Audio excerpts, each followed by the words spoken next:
It has been 1 week now since the shooting massacre at a Las Vegas concert. One shooter from the Mandalay Bay Hotel raining down those hundreds of bullets, 58 dead, several hundred more wounded. And it raises the question, certainly made a lot of people think, what would you do if you were there? Where would you go? What would you do if you were in a similar situation, for instance?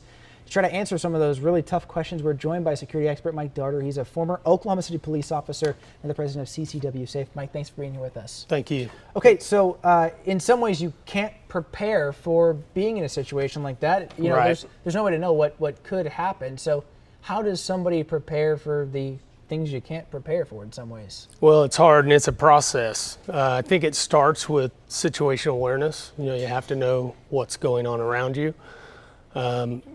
People with, other than just knowing what's going on around you, being aware of your surroundings, people with good situational awareness also can identify things within their surrounding, like structures or areas that could be used as safety. So if you have a general idea of your surroundings, you'll have a general idea of where to start that process. So just have it going in your mind, essentially. I mean, because, you know, these days we've seen instances where it could be a shooting, could be a bombing, right. You know, fire could be used, cars are being used. Now there's so many different elements you'd have to try to prepare for or be aware about. It makes it difficult to try to plan for that. It does, and like I said, situational awareness is the key to our everyday functioning and survival.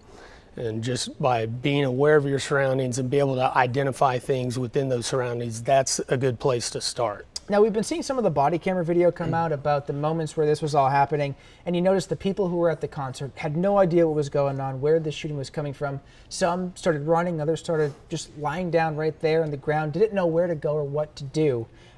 There were some mistakes, I'm being told, that the people who didn't have training did. What are the typical mistakes people in those situations make? Well, I think if you look at it as from a trained person is going to be someone who immediately seeks cover.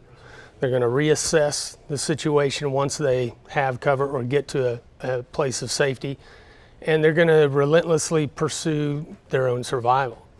So it's not something that you can just go to a safe area and stop. You have to constantly reassess that situation, and you have to constantly trying to work toward the ultimate goal of getting out of that area or getting out of that situation. Now, in a situation like that, in an open field, lying down, does that make sense to stop where you are and drop? Well, a moving target's harder to hit. So you have to, if you just get down and lie down, I think it's natural for people to duck or get low or compress when they hear shots fired or something like that.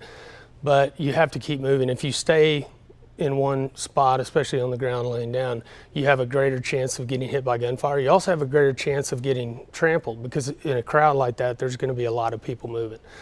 So I think you have to move again. You have to move toward cover or toward a safe area, and you have to constantly reassess that situation. Now, you've been through situations, obviously not like this, but you've been through tons of situations as an officer. What's the body's response? What are you feeling in the moment like this that makes it harder to assess all that and have that situational awareness? Well, it's a shocking situation, and there's a lot of physiological effects that your body can go through. You might have tunnel vision. You're not going to see everything in your peripheral. You might have auditory exclusion. You're not going to hear certain things. And I think that's one of the biggest things when something like this happens. A lot of people freeze and they're shocked. You know, your mind is the ultimate weapon, and you know we all have. So if you can use your mind to, you know, keep yourself moving, then that's the best. Ultimately, like I said, the ultimate goal is to get out of that situation, get to a place of safety. And then how do you tell in situations like this, who's a good guy, who's a bad guy in this case? You know, when you're running through the crowd or dealing with a situation like this, you're coming upon people. What are some tips that you can give to help people try to decipher who's there to help and who may not be?